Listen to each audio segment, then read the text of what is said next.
बुजुर्ग नाना अब्दुल्ला सुमई आके रहने लगे।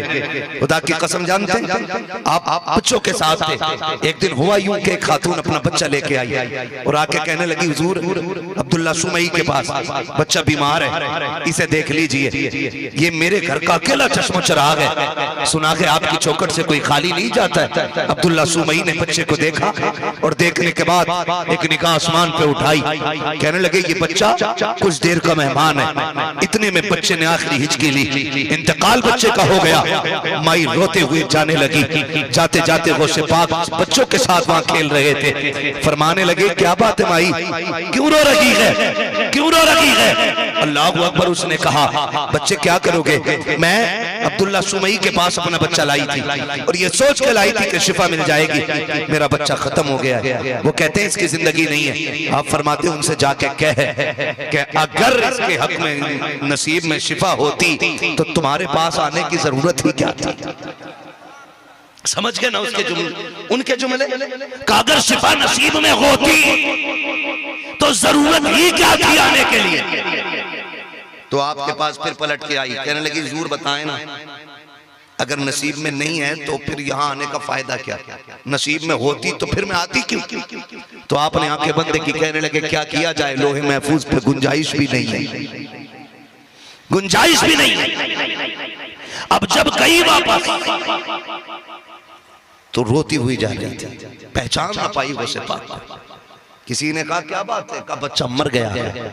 तो उसने कहा वो देख बगदाद वाला खेल रहा है, उसके जोड़ के बच्चे लेटने। जब वो कहता है मर जाओ तो बच्चे लेट जाते हैं। कहा जब बच्चे लेटे ना चुपके से अपना भी लेटा देना, चुपके से अपना भी लेटा देना। ये मैं पावर बता रहा हूं। कहते हैं चुपके से अपना लेटा देना। बगदाद वाले का खेल जारी है। आप कहते थे मर जाओ, फिर जब बच्चों से कहते मर जाओ सारे लेट जाते थे। थोड़ी देर के बाद कहते अब जिंदा हो जाओ, सारे उठ जाते थे। जब बगदाद वाले ने इतना कहा मर जाओ, सारे बच्चे लेटे गए। उसने भी मौका देख के चुपके से अपना बच्चा लेटा दिया। बच्चा लेटाया है, बगदाद वाले ने आदत के मुताबिक कहा था जिंदा हो जाओ, सारे बच्चे उठ गए, लेकिन वो बच्चा नहीं उठा है। औरत कहती है अरे मेरे लाल को क्या हो गया, ये क्यों नहीं उठा है? बगदाद वाले ने कुछ न देखा, करीब आके कहा था तुम अल्लाह के हुक्म से उठ के खड़ा हो जा। बच्चा उठ जाता है। औरत तो औरत होती है, उठाया बच्चे को लेके अब्दुल्ला सुमई के पास गई है। कहती हुजूर आपने तो कहा था इसके नसीब में जिंदगी नहीं है, ये देखो मेरा लाल देख रहा है और सांसें भी ले रहा है। आप कहते हैं ये किसने किया है? क्या ये नहीं बताया जाएगा? समझ जाते हैं ये हो ना हो मेरे अब्दुल कादिर का कमाल हो ना हो, ये मेरे अब्दुल कादिर का कमाल होगा। लोग दौड़े, आपने कहा कहाँ है अब्दुल कादिर? का हुजूर बच्चों के साथ खेल रहे, बच्चों के साथ खेल रहे। बुजुर्ग थे ना, लाठी का सहारा लेके चलते थे। निकले कमरे से अब्दुल कादिर, वो देखा नाना आ रहा है। बचपन तब भाग लगा थी, आप पीछे पीछे। अब देखा नाना पीछे ही नहीं छोड़ रहे। कब्रिस्तान की तरफ से निकले, कहने लगे भागो मुर्दो नाना आ रहे हैं। लोग कहते हैं ये कैसे हो सकता? मैंने कहा हदीस भूल गया।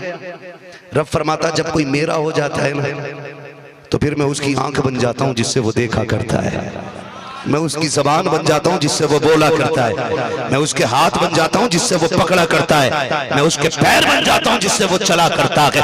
लोग कहते हैं ये कैसे हो सकता है? सरकारे गौसे पाक के नाना कहते हैं ठहर अब्दुल कादिर में मारने नहीं आया।